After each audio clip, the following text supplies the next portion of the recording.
Hi everyone, this is Jacob with Oak Endurance.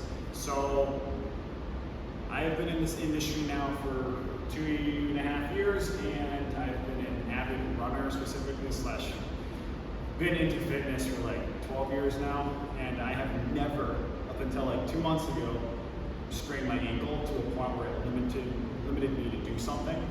And 2 months ago, I took a nice nasty spill going over some hurdles with some high schoolers I coach, which was really embarrassing and super fun. Highly recommend not ever doing that. And I sprained the shit out of my ankle, and it completely ballooned up. I had to get an MRI on it. It was a whole ordeal, right? It's still a little swollen even now, like 6 weeks later, and I'm continuously working on it, okay? But the silver lining in this is that I learned a lot about the ankle and exercises to do, because believe it or not, specifically trail runners in the endurance realm, or hikers, it's very common for them to sprain their ankles. And that's why you need to make sure you have very strong ankles, all right?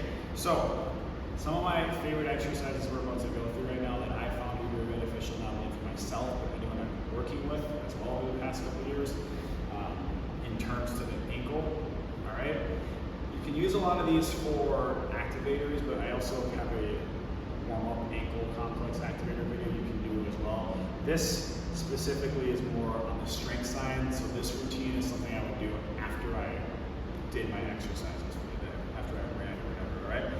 First one, the ankle ABCs. I'm huge on this. Range of motion in the joint, it's just really good for them, okay? So we're just simply going A, B, C, right?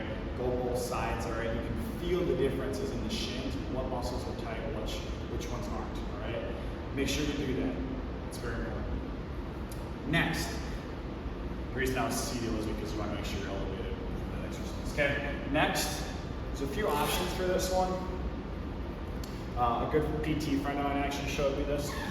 All right, the first one is you can just do a kneeling position, half kneeling, and you focus on specifically keeping this heel down as you work the range of motion of that joint there.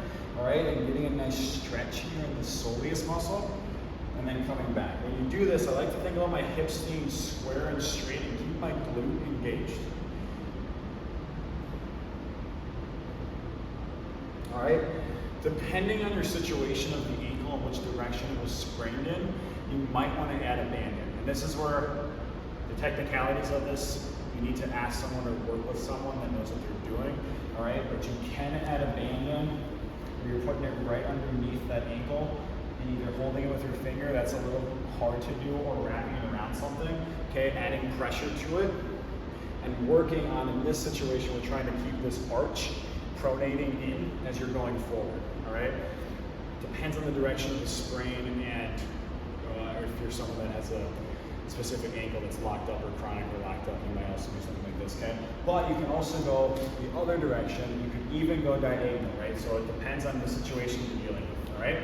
Those are good mobility things to do first, the ABCs, and then that specific half kneeling, forward, backwards, soleus, okay?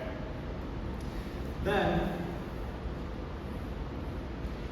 what I like to do is, this is kind of dependent as well on the sprain, but I like to work the ankle, specifically the muscles either in the front or the back, dependent on which ones are most underactive, all right? This involves getting some more professional hands-on advice to tell you what's going on there, once again, okay? For me, it typically comes down to either throwing a band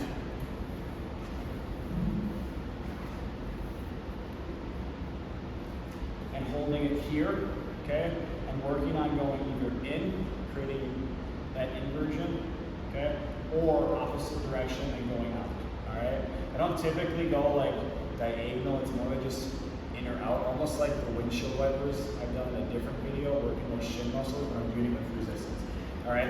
You need to have either a partner hold this band as you're working in or out, likely, or put it on something so you can really focus on just getting good ankle range of motion and then controlling it back, all right?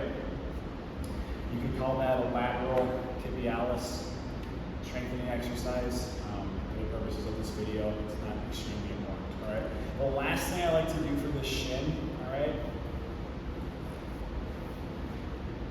Bent knee, holding on to something, up, control it down. You can see that shake in my leg as I'm going down, all right? We're trying to work a muscle called your soleus here, all right? It's important for the Achilles and that back stabilization of the ankle as a whole, all right?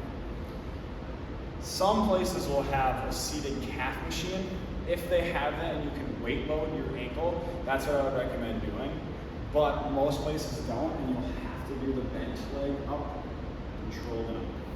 All of these things, when I'm trying to do, work on getting full range of motion back, getting swelling down, things like that. I'm typically going 15 to maybe even 25 reps, 3 to 4 sets. A lot, just banging them out, right? Once my ankle's back to more full strength, then I might higher the weight again and work on strength and drop the reps. Ask questions, ask me, ask another trainer, work with someone that can give you advice on that. Thank you.